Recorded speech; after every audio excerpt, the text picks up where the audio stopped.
হইতে ঘেঘা কিছুটা শান্ত হইয়া খাবার খাইতে বসিল। খাওয়া শেষ হইলে ঘেঘা খাটে শুইয়া নিদ্রা গেল। ঘুমের ভিতর তাহার লম্বা লেজটি লেপের বাহিরে আসিয়া খাটের পাশে ঝুলিয়া পড়িয়াছে। সেই লেজের আগায় অতি চমৎকার পালকের গোছা। মানিক খাটের তলায় অপেক্ষা করিয়া আছে। লেজ দেখিয়াই সে খ্যাঁচ করিয়া একটি পালক ছিঁড়িয়া লইল। অমনি ঘেঘা ব্যস্ত সমস্ত হইয়া উঠিয়া বলিল, ঘেঘে, আমার লেজ ধরে কে টানলে? মানুষের গন্ধ।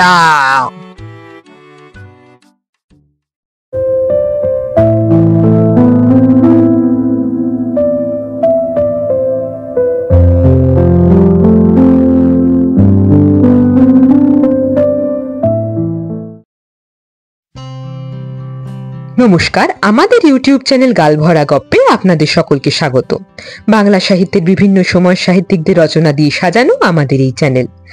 আজ এই চ্যানেলে আপনার জন্য থাকছে উপেন্দ্র কিশোর রায়চৌধুরীর লেখা ঘেঘাসুর। শুনতে থাকুন গল্পটি। কেমন লাগলো জানাবেন আমাদের কমেন্ট করে। ভালো লাগলে লাইক করবেন, শেয়ার করবেন বন্ধুদের সাথে, আর হ্যাঁ, চ্যানেলটা সাবস্ক্রাইব করতে ভুলবেন না। এক যে ছিল রাজা, তার ছিল একটি মেয়ে। মেয়েটি হইয়া অবধি খালি অসুখেই ভুগিতেছে। একটি দিনের জন্য ভালো থাকে না। কত বদ্যি, কত ডাক্তার, কত চিকিৎসা, কত ওষুধ। মেয়ে ভালো হইবে দূর থাকুক, দিন দিনই রোগা হইতেছে। এত ধন জন থাকিয়াও রাজার মনে সুখ নাই। কি সে মেয়েটি ভালো হইবে, তাহার কেবল সেই চিন্তা। এমনি করিয়া দিন যায়। এর মধ্যে একদিন এক সাধু রাজার মেয়ের অসুখের কথা শুনিয়া বলিলেন, মহারাজ, তোমার মেয়ে একটি লেবু খাইয়া ভালো হইবে। একটি লেবু? সে কোন লেবু? কোথায় কাহার বাগানে পাওয়া যাইবে? সাধু তাহার কথা কিছু না বলিয়াই চলিয়া গেলেন। রাজা আর উপায় না দেখিয়া দেশের লোককে এই কথা জানাইয়া দিলেন যে যাহার লেবু খাইয়া আমার মেয়ে ভালো হইবে, সে আমার মেয়েকে বিবাহ করিবে এবং আমার রাজ্য পাইবে। এখন মুশকিলের কথা এই যে রাজ্যে লেবু মিলে না। কেবলমাত্র এক চাষির বাড়িতে একটি লেবু গাছ আছে। চাষি অনেক কষ্ট করিয়া শ্রীহট্ট হইতে সেই গাছটি আনিয়াছিল। সবে সেই বৎসর তাহাতে লেবু হইয়াছে। লেবু তো নয়, যেন রসগোল্লা। এক একটা কত বড়, যেন এক একটা বেল। তেমন লেবু তোমরা খাও নাই, দেখো নাই। আমিও দেখিতে পাই নাই। দেখিতে পাইলে খাইতে চেষ্টা করা যাইত। চাষির 3 ছেলে, যদু, গোষ্ঠ আর মানিক। রাজার হুকুম শুনিয়া চাষি যদুকে এক ঝুড়ি লেবু দিয়া বলিল, শিগগির এগুলো রাজার বাড়ি নিয়ে যা। এর একটা খেয়ে যদি মেয়ের ব্যামো সারে, তবে রাজার মেয়েকে বিয়ে করতে পাবি। যদু লেবুর ঝুড়ি মাথায় করিয়া রাজার বাড়ি চলিয়াছে। এমন সময় পথে 1 হাত লম্বা একটি মানুষের সঙ্গে দেখা হইল। লোকটি তাহাকে জিজ্ঞাসা করিল, তোমার ঝুড়িতেও কি? যদু বলিল, ব্যাং। লোকটি বলিল, আচ্ছা, তাই হোক। রাজার দারোয়ানেরা লেবুর কথা শুনিয়া যাহার পর নাই আদরের সহিত যদুকে রাজার নিকট লইয়া গেল। রাজামশাই ব্যস্ত হইয়া নিজেই ঝুড়ির ঢাকা খুলিলেন, আর অমনি 4টি ব্যাং তার পাগড়ির ওপর লাফাইয়া উঠিল। সেই ঝুড়িতে যতগুলি লেবু ছিল সব কয়টাই ব্যাং হইয়া গিয়াছে। সুতরাং লেবু খাওয়াইয়া রাজার মেয়েকে ভালো করা আর রাজার জামাই হওয়া যদুর ভাগ্যে ঘটিল না। সে বেচারা অনেকগুলি লাথি খাইয়া প্রাণে প্রাণে বাড়ি ফিরিল, তাহাই ঢের বলিতে হইবে। এরপর চাষি আর এক ঝুড়ি লেবু দিয়া গোষ্ঠকে পাঠাইল। এবারও সেই 1 হাত লম্বা মানুষটি কোথা হইতে আসিয়া গোষ্ঠর ঝুড়িতে কি আছে জিজ্ঞাসা করিল। গোষ্ঠ বলিল, ঝিঙের বিচি। 1 হাত লম্বা মানুষটি বলিল, আচ্ছা, তাই হোক। রাজার বাড়ির দারোয়ানেরা প্রথমে গোষ্ঠকে ঢুকিতে দেয় নাই। তাহারা বলিল, তোরই মতন সেদিন একজন এসে রাজামশাইয়ের পাগড়ি নোংরা করে দিয়ে গেছে, তুই আবার কি করে বসবি কে জানে। তারপর অনেক পিড়াপিড়ি করে গোষ্ঠ ঢুকিয়া রাজার মেয়েকে কি রূপ লেবু খাওয়াইলো বুঝিতে পারো। সাজাটাও তার তেমনি হইল।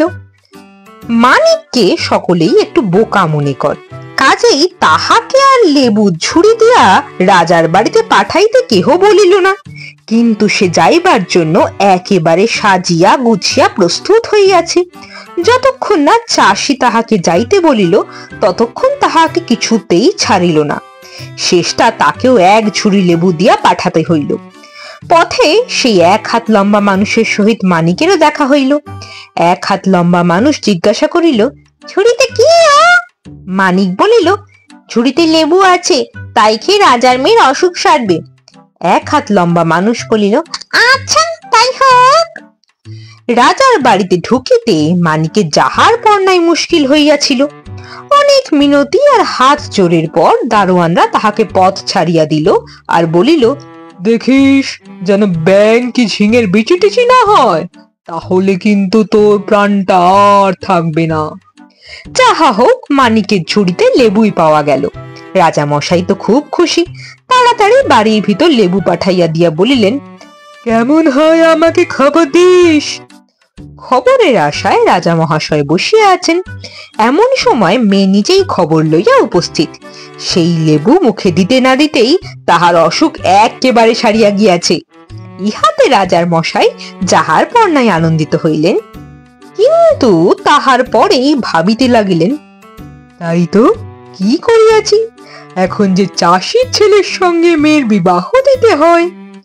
এই ভাবিয়া রাজা মশাই স্থির করিলেন যে চাষির ছেলেকে যেমন করিয়াই হোক ফাঁকি দিতে হইবে। মানিকলাল ভাবিতেছে, এরপরে বুঝি মেয়ের বিয়ে দেবে। এমন সময় রাজা মহাশয় তাহাকে বলিলেন, বাপু, তুমি কাজটা বেশ ভালোই করিয়াছ, কিন্তু রাজার মেয়ে বিবাহ করা তো সহজ কথা নয়।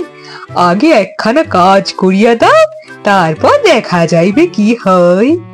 জলেও চলে, ডাঙাতেও তেমনি চলে, এইরূপ একখানা নৌকো আমাকে গড়িয়া না দিতে পারিলে তোমার যে কোনো আশাই নাই।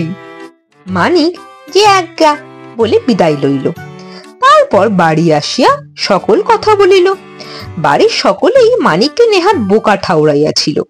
সুতরাং তাহারা মনে করিল যে মানকে যখন রাজার মেয়েকে ভালো করিয়া আসিয়াছে, তখন নৌকোখানা ইচ্ছা করিলে যে কেউ তৈরি করিতে পারে। যদু একখানা কুড়াল লইয়া তখনই নৌকা গড়িতে চলিল। বনের ভিতর গাছ কাটিয়া সেইখানে কাজ আরম্ভ করিয়া দিল। ইচ্ছা সেই দিনই নৌকা প্রস্তুত করিয়া ফেলে, পরিশ্রমেরও কসুর নাই। এমন সময় কোথা হইতে সে 1 হাত লম্বা মানুষ আসিয়া উপস্থিত। কি হে যদুনাথ, কি হচ্ছে? গামলা। আচ্ছা তাই হোক। তাই হোক বলিয়া 1 হাত লম্বা মানুষ চলিয়া গেল। যদুও নৌকা গড়িতে লাগিল, কিন্তু সে যত পরিশ্রম করে তাহার সমস্তই বৃথা হয়। সেই সর্বনেশে কাঠ খালি গামলার মতো গোল হইয়া ওঠে, নৌকার মতো কিছুতেই হইতে চায় না। শেষটা যদুর রাগ হইয়া গেল, কিন্তু রাগের ভরে সে কাঠ ফেলিয়া দিয়া ক্রমাগত আরো 2-3টা কাঠ লইয়া গামলা ছাড়া আর কিছুই তৈরি করতে পারিল না। যাহা হোক, গামলাগুলি ভারী সরেস হইল। সুতরাং সন্ধ্যার সময় যদুনাথ গোটা 3-4 গামলা ঘাড়ে করিয়া বাড়ি ফিরিল। এমন ভালো গামলাগুলি বনে ফেলিয়া আসিতে কিছুতেই তাহার ইচ্ছা হইল না। তারপর গোষ্ঠ নৌকা গড়িতে চলিল, আর সেই 1 হাত লম্বা মানুষের অনুগ্রহে সন্ধেবেলা 5খানি অতিশয় উঁচু দরের লাঙল কাঁধে ঘরে ফিরিল। অবশ্য এরপর মানিক নৌকা গড়িতে গেল, আর তাহাকেও সেই 1 হাত লম্বা মানুষ আসিয়া জিজ্ঞাসা করিল, কি হচ্ছে? মানিক সাদা সিধা উত্তর দিল, জলেও যেমন চলে, ডাঙাও তেমনি চলে, এমন একখানে নৌকা গড়ে দিতে পারলে রাজামশাই বলেছেন মেয়ে বিয়ে দেবেন। এ কথা শুনিয়া 1 হাত লম্বা মানুষ বলিল, আচ্ছা তাই হোক। মানিক সবে নৌকার কাঠ কাটিয়া তাহাতে চড়িয়া বসিয়াছিল। 1 হাত লম্বা মানুষের কথা শেষ হইতে না হইতেই সেই কাঠ ছুটিয়া চলিয়াছে। সে আর এখন কাঠ নাই, অতি চমৎকার একখানা নৌকা। তাহাতে দাঁড়ি নাই, মাঝি নাই, দাঁড় নাই, পাল নাই। যেখানে যাইবার দরকার তাহা সে নিজেই বুঝিয়া লয়, সেখানে সে নিজেই থামে।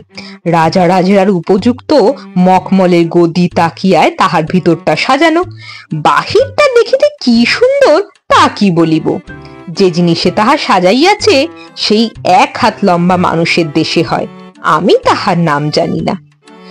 রাজা মহাশয় সভায় বসিয়া আছেন, এমন সময় মানিকলালের নৌকা সেখানে গিয়া উপস্থিত। সকলে নৌকার রূপ গুণ দেখিয়া আশ্চর্য হইয়া গেল, আর কত প্রশংসা করিতে লাগিল। রাজা মশাইও খুব আশ্চর্য হইয়াছিলেন না এমন নয়, কিন্তু তাহা চাপিয়া গিয়া মুখে মানিককে বলিলেন, এ তো হচ্ছে না, আর একখানা কাজ করিয়া দিতে হবে। এক গাছ ঘেঘাসুরের লেজের পালক হইলে আমার মুকুটের বেশ শোভা হয়। এই জিনিসটা আনিয়া দিলে নিশ্চয়ই আমার মেয়েকে বিয়ে করতে পাবে। মানিক যে আজ্ঞা বলে ঘেঘাসুরের পালক আনিতে চলিল। খানিকটা পাখি, খানিকটা জানোয়ার, বিদ ঘুটে চেহারা, খিটখিটে মেজাজ, ভারী জ্ঞানী, বেজায় ধনী অসুর ঘেঘা মহাশয় 1 মাসের পথ দূরে অজানা নদীর ধারে অচেনা শহরে সোনার পুরীতে বাস করেন। মানুষটিকে দেখিতে পাইলেই রসগোল্লাটির মতো টপ করিয়া তাহাকে গিলিয়া ফেলেন। সেই ঘেঘা মহাশয়ের পালক আনিতে মানিক চলিয়াছে। যাহাকে দেখে তাহাকেই ঘেঘাসুরের মুল্লুকের পথ জিজ্ঞাসা করে, আর ডাইনি বায় না চাহিয়া ক্রমাগত সেই পথে চলে। রাত্রি হইলে কাহারো বাড়িতে আশ্রয় লয়, আবার সকালে উঠিয়া চলিতে থাকে। ঘেঘাসুরের মুলুকে যাইতেছে শুনিয়া সকলেই তাহাকে আদর করিয়া জায়গা দেয়। একদিন রাত্রিতে এই রূপে সে একজন খুব ধনী লোকের বাড়িতে অতিথি হইয়াছে। সেই ধনী অনেক কথাবার্তার পর তাহাকে বলিল, বাবু, তুমি ঘেঘাসুরের দেশে চলেছ শুনেছি, সেটা অনেক বিষয় খবরে রাখি। আমার লোহার সিন্ধুকের চাবিটা হারিয়ে ফেলেছি, ঘেঘা তার কোনো সন্ধান দিতে পারে কিনা জিজ্ঞাসা করো তো। মানিক বলিল, আচ্ছা মশাই, আমি জেনে আসব। আর একদিন সে আর এক বড় লোকের বাড়িতে অতিথি হইয়াছে। সেই বড় লোকের মেয়ের ভারী অসুখ, তাহার ব্যারামটা যে কি কোনো ডাক্তার কবিরাজ তাহা ঠিক করিতে পারে না। মেয়ে দিন দিন খালি রোগা হইয়া যাইতেছে। সেই বড় লোক মানিককে খুব যত্ন করিয়া খাওয়াইয়া তারপর বলিলেন, আমার মেয়ের বড় অসুখ, কি সে সারবে? এই কথাটা যদি ঘেঘার কাছ থেকে জেনে আসতে পারো না, তবে বড় উপকার হয়। মানিক বলিল, অবশ্যই মশাই, আমি নিশ্চয়ই জেনে আসব। এই রূপে 1 মাস চলিয়া মানিক অজানা নদীর ধারে আসিয়া ওপারে ঘেঘাসুরের সোনার বাড়ি দেখিতে পাইল। অজানা নদী, নৌকা নাই, খেয়া নাই, এক বুড়ো সকলকেই কাঁধে করিয়া পার করে। মানিকও তাহারই কাঁধে চড়িয়া নদী পার হইল। বুড়ো তাহাকে বলিল, বাপু, আমার এই দুঃখ কবে দূর হবে ঘেঘার কাছে একটু জিজ্ঞাসা করো তো। আমার খাওয়া নাই, দাওয়া নাই, খালি কাঁধে করে দিন রাত মানুষ পার করছি। ছেলেবেলা থেকে তো এই করছি, এখন বুড়ো হয়ে গেছি। মানিক বলিল, তোমার ভয়ের কিছু নেই, আমি নিশ্চয়ই তোমার কথা জিজ্ঞাসা করব। নদী পার হইয়া মানিক ঘেঘার বাড়িতে গেল। ঘেঘা তখন বাড়ি ছিল না, ঘেঘি ছিল। ঘেঘি তাকে দেখিয়াই বলিল, পালা বাছা শিগগির পালা, ঘেঘা তোকে দেখতে পেলেই গিলবে। মানিক বলিল, আমি যে ঘেঘার লেজের এক গাছি পালক চাই, সেটি না নিয়ে যাব কেমন করে? আর সেই যাদের চাবি হারিয়ে গেছে তাদের চাবিটি কোথায় আছে? আর যাদের মেয়ের অসুখ তারা ওষুধ জেনে যেতে বলেছে। আর যে বুড়ো পার করে দিলে সে বাড়ি যাবে কেমন করে? ঘেঘি বলিল, প্রাণটি নিয়ে কোথায় পালাবে তা না, তার পালক চাই, আবার কাকে 100 খবর বলে দাও। তুই কে রে বাপু? মানিক বলিল, আমি মানিক, পালক না নিয়ে গেলে রাজা মেয়ের বিয়ে দেবে না, এক গাছি পালক আমার চাই। হাজার হোক স্ত্রীলোক। মানিককে দেখিয়া ঘেঘির দয়া হইল। সে বলিল, আচ্ছা বাবু, তাহলে তুই খাটের তলায় লুকিয়ে থাক, তোর ভাগ্যে থাকলে এখন হবে। মানিক ঘেঘার খাটের তলায় লুকাইয়া রইল। সন্ধ্যার পর ঘেঘাসুর বাড়ি আসিল। ঘেঘি তাড়াতাড়ি পা ধুইবার জল টল দিয়া সোনার থালায় খাবার হাজির করিল। ঘেঘার মেজাজটা বড়ই খিটখিটে, সবটাতে সে দোষ ধরে। বাড়ি আসিয়াই সে জোরে জোরে নিঃশ্বাস টানিতে লাগিল, আর বলিতে লাগিল,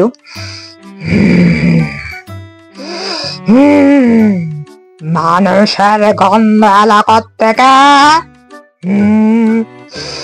মানুষের গন্ধ, মানুষটা খাই। ঘেঘার কথা শুনিয়া খাটের তলায় মানিকলালের মুখ শুকাইয়া গেল। ঘেঘিরও বুক ধরাস ধরাস করিতে লাগিল। সে অনেক কৌশল করিয়া ঘেঘাকে বুঝাইল যে একটা মানুষ আসিয়াছিল, কিন্তু সেটা ঘেঘার নাম শুনিয়াই পালাইয়াছে। ইহাতে ঘেঘা কিছু শান্ত হইয়া খাবার খাইতে বসিল। খাবার খাওয়া শেষ হইলে ঘেঘা খাটে শুইয়া নিদ্রা গেল। ঘুমের ভিতরে তাহার লম্বা লেজটি লেপের বাহিরে আসিয়া খাটের পাশে ঝুলিয়া পড়িয়াছে। ঘেঘিরও বুক ধরাস ধরাস করিতে লাগিল। অনেক কৌশল করিয়া সে ঘেঘাকে বুঝাইল যে একটা মানুষ আসিয়াছিল, কিন্তু সেটা ঘেঘার নাম শুনিয়াই পলাইয়াছে। ইহাতে ঘেঘা কিছুটা শান্ত হইয়া খাবার খাইতে বসিল। খাওয়া শেষ হইলে ঘেঘা খাটে শুইয়া নিদ্রা গেল। ঘুমের ভিতর তাহার লম্বা লেজটি লেপের বাহিরে আসিয়া খাটের পাশে ঝুলিয়া পড়িয়াছে। সেই লেজের আগায় অতি চমৎকার পালকের গোছা। মানিক খাটের তলায় অপেক্ষা করিয়া আছে। লেজ দেখিয়াই সে খ্যাঁচ করিয়া একটি পালক ছিঁড়িয়া লইল। অমনি ঘেঘা ব্যস্ত সমস্ত হইয়া উঠিয়া বলিল, হেগে আমার লেজ ধরে কে টানলে? মানুষের গন্ধ। ঘেঘি বলিল, তোমার ভুল হয়েছে। অত বড় পালকের গোছা কোথায় আটকে টান পড়েছে? আর মানুষটা একটা এসেছিল, বলেছি এ তারই গন্ধ। সেই মানুষটা কত কথা বললে সে কাদের বাড়ির লোহার সিন্ধুকের চাবি হারিয়ে গেছে। ঘেঘির কথা শেষ হইতে না হইতেই ঘেঘা বলিল, হ্যাঁ, সে লোহার সিন্ধুকের চাবি আমি জানি। সেটা তাদের খোকা গোদের ফুটার ভেতর দিয়ে ঢুকিয়ে দিয়েছে। ঘেঘি বলিল, আবার কাদের মেয়ের কি অসুখ? অমনি ঘেঘা বলিল, কোনা ম্যাঙে ও চুল নিয়ে গেছে। ঘরের কোণেই তার গর্ত, ওইখান থেকে খুঁড়ে চুল আনলেই মেয়ে ব্যায়াম সারবে। আবার ঘেঘি বলিল, সেই যে লোকটা মানুষ ঘাড়ে করে নদী পার করে। ঘেঘা বলিল, সেটা একটা মস্ত গাধা। একজনকে কেন নদীর মাঝখানে নামিয়ে দেয় না? তাহলেই তো সে বাড়ি যেতে পারে। যাকে নামিয়ে দেবে সেই মানুষ পার করতে থাকবে। মানিকের সকল কাজই আদায় হইল। এখন রাত পোহালেই ঘেঘা বাহিরে চলিয়া যায়, আর সেও বাহিরে আসিতে পারে। রাত ভোর হইলে ঘেঘা জল খাবার খাইয়া বেড়াইতে বাহির হইল। ঘেঘিও মানিককে পেট ভরিয়া খাওয়াইয়া বিদায় করিল। এরপর প্রথমেই সেই বুড়োর সঙ্গে দেখা। বুড়ো জিজ্ঞাসা করিল, আমার কথা কিছু হলো? মানিক বলিল, সে হবে এখন, আগে তাড়াতাড়ি আবার পার করো তো, বড্ড তাড়াতাড়ি। বুড়ো মানিককে কাঁধে লইয়া পারে নিয়ে গেলে মানিক বলিল, এরপর একজনকে মাঝখানে নামিয়ে দিও, তাহলেই তোমার ছুটি। এই কথা শুনিয়া বুড়ো মানিককে অনেক ধন্যবাদ দিয়া বলিল, তুমি আমার এমন উপকারটা করলে আমার ইচ্ছে হচ্ছে তোমাকে আবার দুবার কাঁধে করে পার করি। মানিক বলিল, তুমি দয়া করে যা করেছো তাই ঢের। আমার আর বুড়ো মানুষের কাঁধে চড়ে কাজ নেই, আমি এখন দেশে চললাম। 4 দিন চলিয়া মানিক যাদের মেয়ের অসুখ ছিল তাদের বাড়িতে আবার অতিথি হইল। গৃহকর্তা অত্যন্ত আগ্রহের সহিত জিজ্ঞাসা করিলেন, ঘেঘা কিছু বলেছে? মানিক বলিল, হ্যাঁ। এই বলিয়া সে ঘরের কোণ হইতে কোনা ব্যাঙের গর্ত খুঁড়িয়া যেই চুল বাহির করিল, আর অমনি যে মেয়ে 2 বৎসর যাবৎ মরার মতো পড়িয়াছিল সে উঠিয়া হাসিয়া বেড়াইতে লাগিল। ইহাতে বাড়ির সকলে যে কত খুশি হইল তা কি বলিব। মানিককে তাহারা এত টাকা দিল যে উঠে তাহা বহিতে পারে না। যাহাদের চাবি হারাইয়াছিল তাহারাও চাবি পাইয়া মানিককে ঢের টাকা করি দিল। এই সমস্ত টাকা করি লইয়া সে দেশে ফিরিয়া রাজা মহাশয়কে ঘেঘাসুরের পালক বুঝাইয়া দিল। দেশের সকল লোক ইহাতে মানিকের যাহার বর্ণায় প্রশংসা করিল। তাহারা সকলেই বলিল, মানিককে এত ক্লেশ দেয়া রাজার ভারী অন্যায় হয়েছে। তাহার সঙ্গে মেয়ের বিবাহ দিতে আর দেরি করা উচিত নয়। রাজা মহাশয় আর কি করেন, শেষটা অনেক কষ্টে রাজি হইলেন। তারপর খুব জাঁকজমকের সহিত রাজকন্যা ও মানিকের বিবাহ হইল। মানিক এত টাকা করে লইয়া আসিয়াছে যে তাহাতেই তাহার পরম সুখে দিন কাটিতে লাগিল। কিন্তু রাজা মশায়ের ইহাতে ভারী হিংসা হইল। তিনি মনে করিলেন, ঘেঘাসুরের দেশে থেকে যদি এত টাকা আনা যায় তাহলে আমিও সেখানেই যাব। এই ভাবিয়া রাজা মহাশয় ঘেঘার মুলুকে যাত্রা করিলেন, কিন্তু সেখানে পৌঁছাইতে পারেন নাই, কারণ অজানা নদী পার হইবার সময় সেই বুড়ো তাহাকে মাঝখানে নামাইয়া দিল। রাজা মহাশয় প্রথমে আশ্চর্য হইলেন, তারপর চটিয়া লাল হইলেন, তারপর বুড়োকে গাল দিতে লাগিলেন, তারপর হাত জোর করিয়া মিনতি করিতে লাগিলেন। কিন্তু বুড়ো তাহার কথায় কান দিবার অবসরই পায় নাই। ততক্ষণে সে ডাঙায় উঠিয়া ঊর্ধ্বশ্বাসে বাড়ি পানে ছুটিয়াছে। তাড়াতাড়িতে রাজামশাইকে ছুটি পাইবার কৌশলটি বলিয়া দিবার কথা তাহার মনে হয় নাই। সুতরাং রাজা মহাশয় আজও সেই স্থানেই মানুষ পার করিতেছেন। পাঠক পাঠিকাদের মধ্যে কেহ যদি কখনো ঘেঘাসুরের মুলুকে যান, তাহা হইলে দয়া করিয়া বেচারাকে সেই কথাটা বলিয়া দিবেন, কিন্তু পুনরায় নদীর এপারে ফিরিয়া না আসিয়া এ কথা বলিবেন না, কারণ তাহা হইলে কিঞ্চিত অসুবিধা হইতে পারে।